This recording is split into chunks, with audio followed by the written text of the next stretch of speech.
এবার আমরা ইলেকশনের সময় শুধু সেনাবাহিনী না, এবার আমরা নৌবাহিনী এবং বিমান বাহিনীরও তাদেরও আমরা কাজে লাগাবো। প্রিজাইডিং অফিসারের প্রোটেকশনের জন্য আমরা একজন আনসার ইউনিফর্ম পাঠাই দিব। আমাদের যারা পুলিশ কর্মকর্তা অনুপস্থিত আছে তাদের ক্ষেত্রে আইন অনুযায়ী যেগুলি ব্যবস্থা নেওয়ার ওইগুলি কিন্তু ব্যবস্থা নেওয়া হচ্ছে।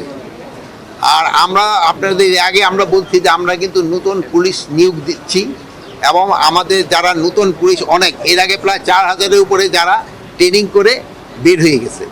এখন একটা ব্যাচ এখনও ট্রেনিং করতেছে এবং আরেকটা ব্যাচ খুব তাড়াতাড়ি প্রশিক্ষণে তারা যাবে। তাছাড়াও আমরা অন্যান্য যে আমাদের বাহিনীগুলি রয়েছে এই জন্য ইলেকশনের জন্য তাদের একটা আমরা প্রশিক্ষণ দিব। ওই প্রশিক্ষণ আমি 7 তারিখে রাজারবাগ পুলিশ কনভেনশন সেন্টারে আমরা ওইটার উদ্বোধন করব।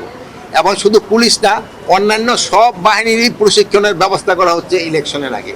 এটা আমাদের সেনাবাহিনীদেরকেও আমরা একটা অনুরোধ করেছি, প্লাস আমরা বিজিবি আনসার তাদেরও আমরা অনুরোধ করেছি। বাছাই করা আলু আর স্পাইসি সিজনিং এ প্রাণ পোটাটা চিপস নাকি বিস্কিট খেয়ে বোঝে নাও। ইলেকশনের ক্ষেত্রে কিন্তু আনসারের ভূমিকাটা কিন্তু সবচেয়ে বেশি। আইন শৃঙ্খলা বাহিনী আনসারের সংখ্যা এক একটা কি বলে কেন্দ্রে 10 জন করে থাকে হলো আনসার, এর বদলে হলো 6 জন পুরুষ আর 4 জন হলো মহিলা যাদের হাতিয়ার থাকে না, আর 2 জন থাকে যারা হাতিয়ার সহ 12 জন। এবার আমরা করছি আরও একজন বাড়াই দিব। প্রিজাইডিং অফিসারের প্রোটেকশনের জন্য আমরা একজন আনসার ইউনিফর্ম পাঠাই দেব। তারপরে যে পুলিশ তো আমরা প্রতি জায়গায় 2 জন, হয়তো কোথাও 3 জন করে থাকবে। তারপরে ধরেন সেনাবাহিনী তো মোবাইলে থাকবে, তারপরে আপনার বিজিবি কি বলে র্যাব, এবিবিএন, তারপরে আপনার কোস্টগার্ড, এরা তো সবাই থাকবে।